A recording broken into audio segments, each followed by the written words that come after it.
বন্ধুরা ব্লগটি সবাইকে জানাই স্বাগতম। দেখো আশা করি সবাই ভালো আছো, আমিও ভালো আছি। তো আজকে আমাদের দুপুরে বাড়িতে কিনে আইটেম করে কিছু পাবদা মাছ, এখানে আমার আর দু রকমের মাছ আছে, পাবদা মাছ।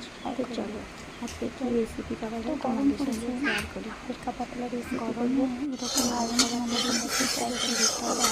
কড়াই বেশি দিয়েছি, তেলটাও গরম করে নিয়েছি। তো প্রথমে কড়াই দিয়ে তার জন্য মাছ দিয়ে সেবার আমি যে আছে এটি দুটি করে ভালো করে দিই। আর আমি এখানে ওই মাছগুলো হালকা পাতলা ঝোল করার জন্য আমি লাউ শাক, কাঁচকলা, গাজর, আলু তুলসী কেটে নিয়েছি। তুলসী কেটে দেওয়ার মাছগুলো আমার ভাজা আলু ভালো করে ভাজা হয়েছে। এবার মাছগুলো তুলে মাছগুলো দেখো দিয়ে দেবো এর মধ্যে। আমি কিছু মাছ আর একটা কাঁচা লঙ্কা তারপরে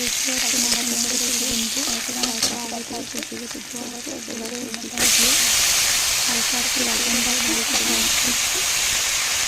সবজিগুলো দেওয়ার পর আমি দিয়ে তারপর আঁচটা দেওয়ানোর জন্য হালকা করে দিয়ে দেবো। আর জিনিসটা ভাজার পর আমি এখানে একটু জল দিচ্ছি, তারপর জল দিয়ে ঢাকা দিয়ে দেবো ততক্ষণ সবজিটা হালকা ভাজা আমি ভাজা কমপ্লিট আমি জল দিয়ে দিচ্ছি। তারপর আমি আলুগুলোকে জল দিয়ে দেবো তারপর আমি দিয়ে দেবো। তারপর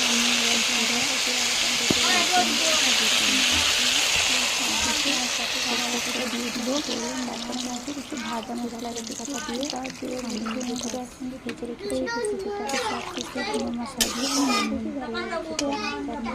আমার এই রেসিপিটা তোমাদের কেমন লাগলো অবশ্যই কমেন্ট করে জানাবে।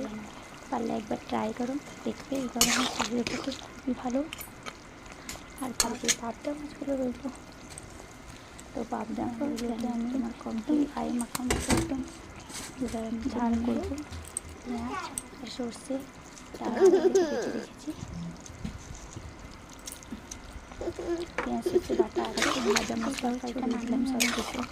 এবার কড়াইটা ধুয়ে নেবো, তারপর একটু তেল দিয়ে তারপর মাছগুলো দিয়ে একটু ভেজে নেবো।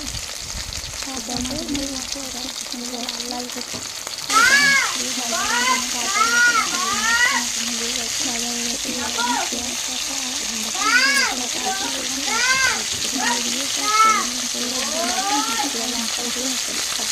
এই দুটো রেসিপি তোমাদের কেমন লাগলো কমেন্ট করে জানাবে। টাটা। আমাদের এই রেসিপিটা হয়ে সুস্থ, আমাদের দুটো রেসিপি কেমন লাগলো অবশ্যই এখানটা কমেন্ট করে জানাবে। টাটা, বাইরে ভালো থাকো, সুস্থ থাকো, শুভ সন্ধ্যা। কততে কি